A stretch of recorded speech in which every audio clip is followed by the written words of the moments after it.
Simon court tous les jours, encadré par ses deux frères. Simon court après le rêve de son père. Dimanche, il va boucler le marathon de Montpellier avant d'enchaîner avec celui de Paris, puis de Stockholm en juin. Un rêve que son père ne pourra jamais réaliser. À chaque fois, mon père il viendra avec moi et je ferai en sorte de passer la ligne d'arrivée avec lui. Donc il sera en fauteuil roulant et je passerai la ligne d'arrivée pour vraiment communiquer sur cette maladie et vraiment que les gens sachent que même si on est malade, on peut continuer à faire du sport, continuer à se battre contre cette maladie-là. Les trois frères ont créé une association Espoir et Cella, comme sclérose latérale amyotrophique, la maladie de Charcot dont leur père est atteint. Une maladie rare, incurable, dont l'issue est fatale.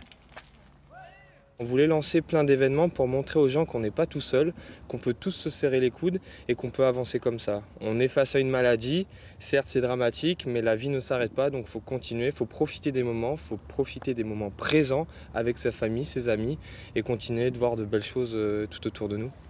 La maladie de Charcot est une maladie dégénérative qui atteint les neurones.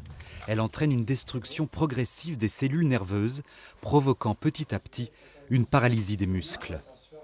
C'est une maladie qui est une maladie motoneurodégénérative. Mais avant les rires, il y a eu les larmes. L'été dernier, David et son épouse découvrent le diagnostic résumé en 3 phrases. Il a la maladie de Charcot, il n'y a pas de traitement et son espérance de vie ne dépassera pas 5 ans. Quand on est arrivé et que le neurologue nous a annoncé ça brutalement, voilà, effectivement, tout s'effondre, on ne comprend pas, on est désemparés, on se dit, on a été tous les deux en pleurs, et puis de se dire, qu'est-ce qu'on fait? Donc pendant quelques jours, on s'est donné une semaine pour pleurer, et se dire après, on combat cette maladie avec nos enfants, l'annoncer à nos enfants également, ça c'est une terrible épreuve. On s'inquiétait pour eux et en fin de compte, c'est eux qui nous ont portés vers l'eau.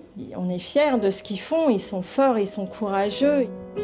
Pour financer le matériel et les soins dont leur père a besoin, Maxime, Simon et Grégoire lancent Espoir et Cella et leur premier événement sportif en novembre, un relais pendant 24 heures. À la fin, on s'est regroupés, tous les 5, comme une famille, et on s'est dit, ça y est, on y est. On n'en parle plus, on va vivre avec. C'est comme une 6e personne. On vit avec, oui. On vit avec. Âgé de 46 ans, David est gendarme. Au sein des militaires, un élan de solidarité s'est exprimé dès les premiers instants. Un mouvement de soutien qui s'est élargi aux proches puis au milieu sportif. L'association veut demain aider d'autres familles frappées par cette tragédie. En attendant, Simon court avec ses frères pour son père, avec l'espoir de ce combat pour la vie.